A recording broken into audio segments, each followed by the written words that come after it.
ಮಳೆಮಳ್ಳೆಯಲ್ಲಿ ಗೂಬೆ. ನೆರಳಿನ ಕಾಡಿನ ತುದಿಯಲ್ಲಿ ಒಂದು ಹಳೆಯ ಆಲದ ಮರ ನಿಂತಿತ್ತು.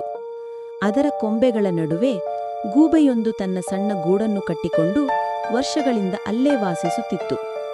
ಗೂಬೆ ದಿನದ ಬೆಳಕನ್ನು ಇಷ್ಟಪಡದ ಕಾರಣ ಸಾಮಾನ್ಯವಾಗಿ ರಾತ್ರಿ ಹೊರಬಂದು ಕಾಡಿನ ಸೌಂದರ್ಯವನ್ನು ಆಸ್ವಾದಿಸುತ್ತಿತ್ತು. ಒಂದು ಸಂಜೆ ಮಳೆಬಿಲ್ಲುಗಳು ಆಕಾಶವನ್ನು ಕಂಗೊಳಿಸುತ್ತಿದ್ದಾಗ ಕಾಡಿನ ಗಾಳಿಯಲ್ಲಿ ಹೊಸ ಸುವಾಸನೆ ತೇಲಿತು. ಗೂಬೆ ತನ್ನ ಕೊಂಬೆಯ ಮೇಲೆ ಕುಳಿತು ಕಣ್ಣ ಮುಟುಕಿಸಿತು. ಮಳೆಯ ಮೊಳಕೆಯ ಜೊತೆಗೆ ದೂರದಲ್ಲಿ ನದಿಯ ಸದ್ದು, ಗಾಳಿಯಲ್ಲಿ ಅಲೆದಾಡುವ ಎಲೆಗಳ ನೃತ್ಯ ಎಲ್ಲವೂ ಅವಳಿಗೆ ಅದ್ಭುತ ಸಂಗೀತದಂತೆ ತೋಯುತ್ತಿದ್ದವು. ಆ ಸಮಯದಲ್ಲಿ ಒಂದು ಚಿಕ್ಕ ಮಂಜೂರಿ ಪಕ್ಷಿ ತಡಕಾಡುತ್ತಾ ಆಲದ ಮರದ ಕಡೆ ಹಾರಿ ಬಂತು. ಮಳೆಯ ಗಾಳಿ ಅವಳನ್ನು ತೂಗಿ ಹಾಕಿತ್ತು.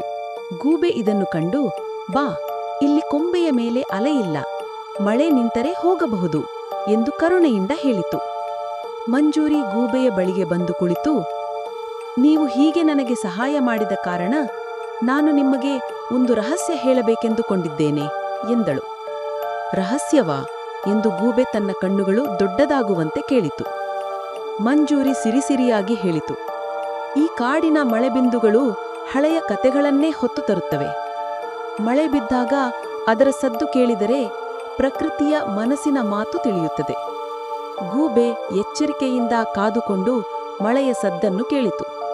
ನಿಜವಾಗಿಯೂ ಮಳೆಯ ತಟ್ಟಿಯೊಳಗೆ ಏನೋ ಲಯ, ಏನೋ ಮೌನದ ಗುಟ್ಟು, ಏನೋ ಕಾಡಿನ ನಿತ್ಯನಾದ.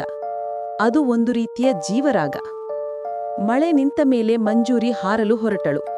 ಹೋಗುವ ಮೊದಲು ಮುಗುಳ್ನಗುತ್ತಾ ಹೇಳಿತು, ಪ್ರಕೃತಿ ನಮ್ಮ ಜೊತೆ ಯಾವಾಗಲೂ ಮಾತನಾಡುತ್ತಿರುತ್ತದೆ, ಕೇಳುವುದು ಮಾತ್ರ ನಾವು ಕಲಿಯಬೇಕು.